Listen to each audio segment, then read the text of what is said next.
भाई बाहर तू पेरिस ले आयल बड़ा बबुआ तारा के पेरिस के टिकट दिया घबरा मत कि लगाई दी चोलिया के हुक राजा जी लगाई दी चोलिया के हुक राजा जी किसी को भी झाड़ लेना देनी ले सारी लाली लगाई लेना बाबा सवारी हे हो लाली बिधवा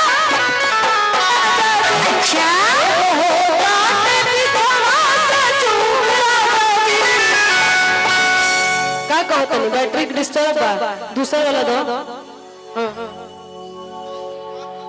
हेलो हेलो अब भैया जब हम गा रहे हैं ना तो इंस्ट्रूमेंट हमको एकदम सुनाई नहीं दे रहा है देखो ना कुछ हो सकेला हूँ गबड़ा यह मत बस थोड़ा सा हो सके तो वो ढोल का साउंड बढ़ा दीजिए वो पंजाबी ढोल का वो तो तनिको नहीं के सुना हेलो हेलो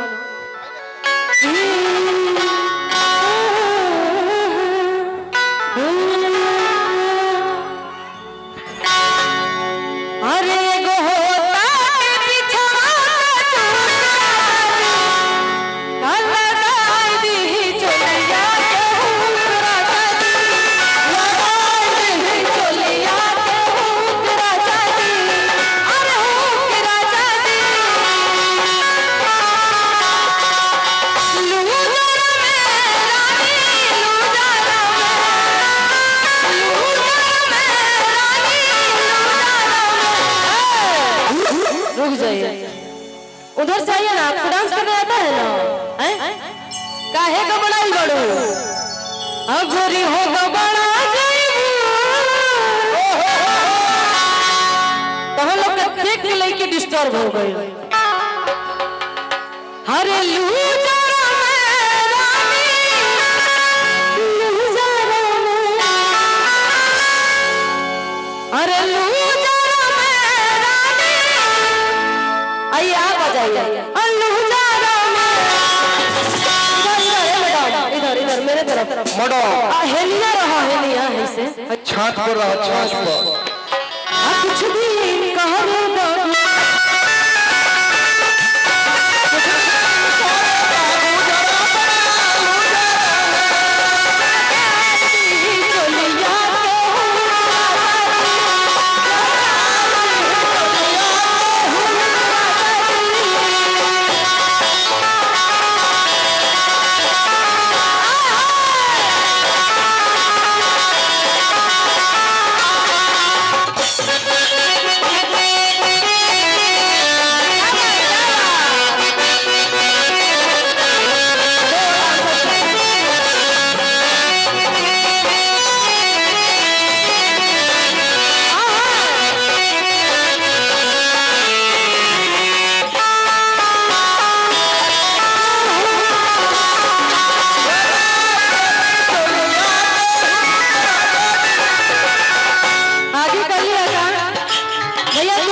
हाँ तो और महारथी लोग के बुला दलो हाँ मंच बड़ा है ना हाँ अरे साइज छोटा कर बड़ बाटे सीना कि मोबिल सलाटी नहीं रवीना भोजपुरी समझ में आता है ना वाह अच्छा एक बात बताते हैं आपको भैया हम बहुत दिन बाद इस एरिया में आए हैं ये आपका जो समस्तीपुर एरिया है बहुत दिन बाद आए हैं लेकिन कसम से बहुत मजा आ रहा है आप सब लोग को दिल से आई लव यू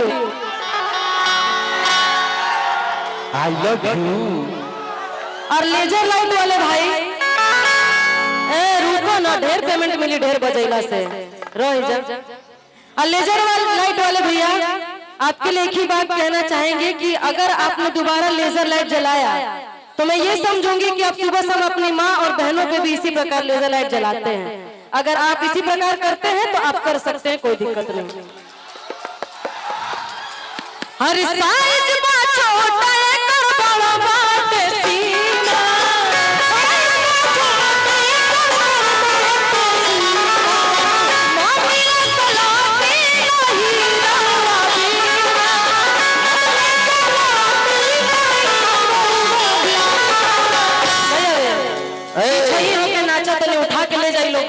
पीछे को ना। अब भैया वो बॉक्स गिर जाएगा भाई हो, बॉक्स में गिर जाए भैया। अरे तनी तनी पीछे हो जा लो,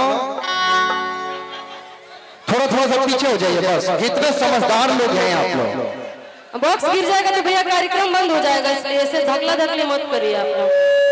तनी मनी हाई हो रिकॉर्ड कैला के काम बारी तेज इन लोग जो थोड़ा सा इधर शूटिंग भी हो। पीछे पीछे भैया पीछे पीछे। देखिए ऐसा तो हो नहीं सकता है कि निशा दुबे जी जाए वहां पे पब्लिक का उत्साह ना बढ़े।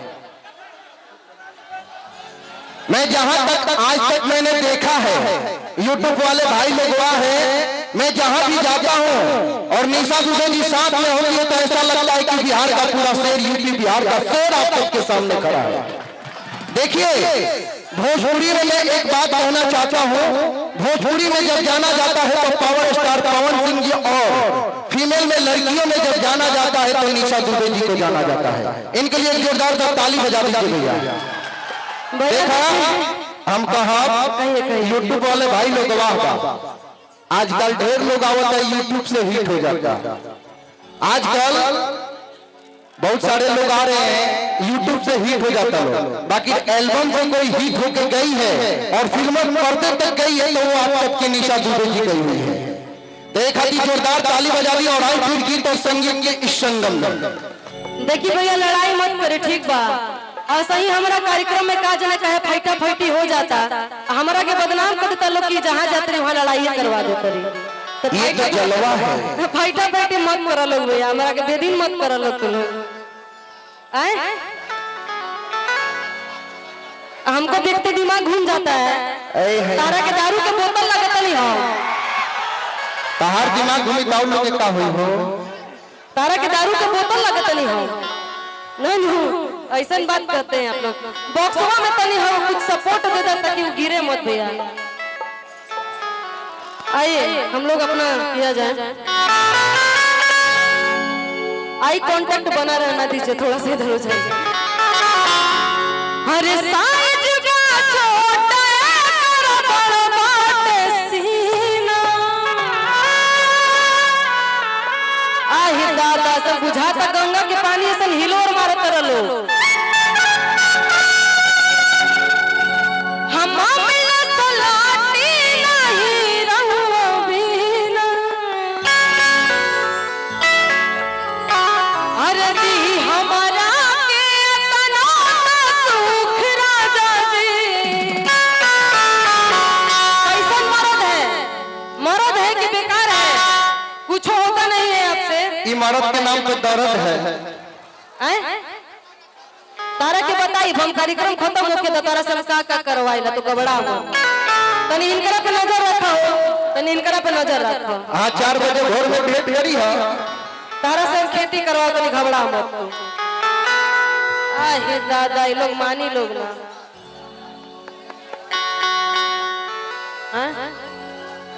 आई अरे साइज का छोटा कर बोलो मारे सीना, महिला सलाटी नहीं रहूं बिना, दी हमारा के तना सुख राजा जी, दी हमारा के तना सुख राजा जी।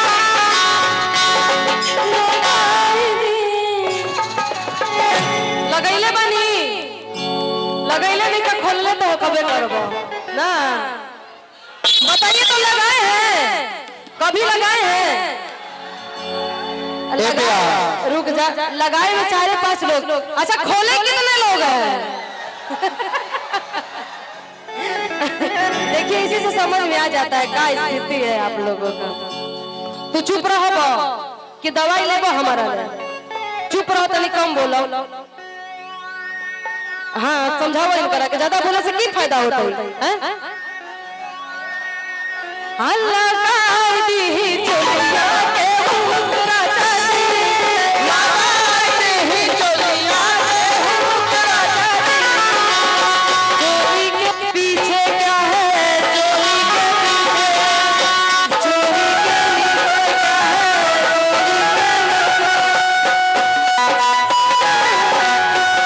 आइए आराम से।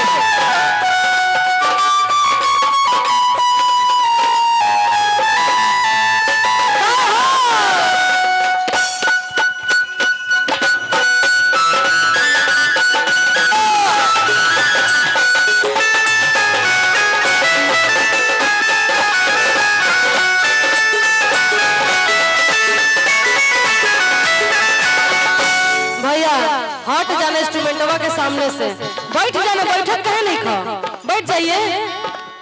अपने इतना बढ़िया मंच बनाए हैं, खुद नहीं बैठ रहे, बैठ जाइए। आइए गो भाव कहे के बाद गाना, कुल गाना कितना फरमाइश बाकी लिस्ट बहुत लम्हर बा, सुनाओ चलो चले दो लाइन सब गाना, ठीक बा। आइए गो गाना के भाव हर तड़पे